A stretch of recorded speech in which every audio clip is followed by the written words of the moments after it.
We just got done watching Finding the Funk, directed by Nelson George. Yeah, Teresa has a crush. Yes, I do. And we're at the Woodruff Art Center, and it was basically a roadmap of funk and how it started and progressed to kind of now.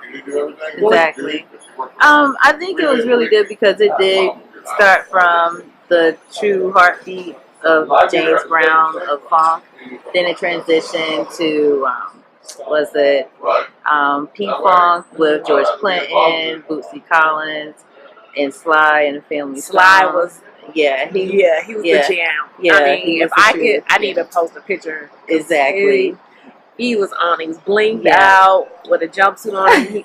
And Nelson said that it was like 90 degrees and he had a jumpsuit on. So yeah. In California. Right? Yeah. And I just got to talk about the clothes. They was the clothes. Bootsy, cool, yes, Bootsy was on it. I mean, he always on it, but he had a cell phone. What do you call it? Case on his wrist. Was it like attached to like a bracelet, like a bracelet cell phone case? Yeah, y'all ain't even on it. He's bashing forward times 10.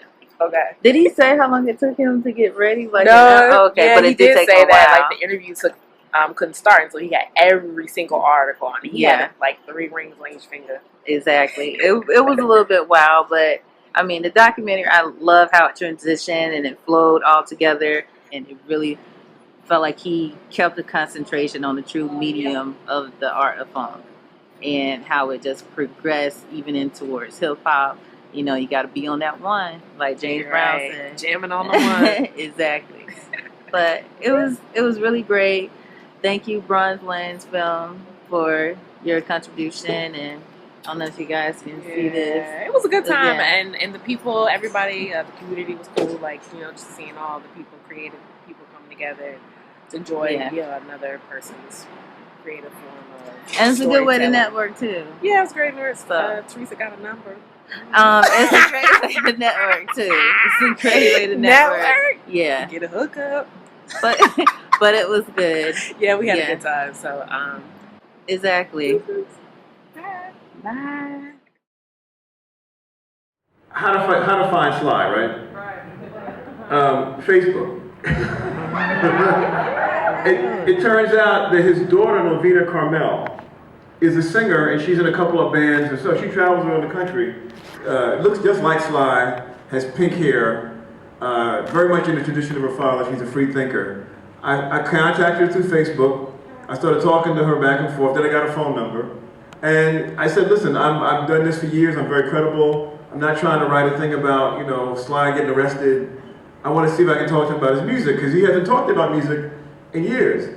So we flew out to LA. He wouldn't tell us where he lived. So we met at her house. She lives out, anybody in LA, Culver City. The days, it was like, I would have said that it was 90 degrees that day, right? So you see what Sly had on? he had on a onesie jumpsuit.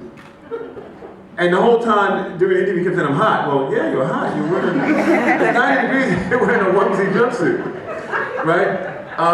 And what's really interesting too is that, as you can see from the film, the humor and the intelligence is in there, and then you'll come back. It was a really interesting experience because he would be right there with you and say really smart stuff. Really, you know, really understood, and his humor was really sharp. And then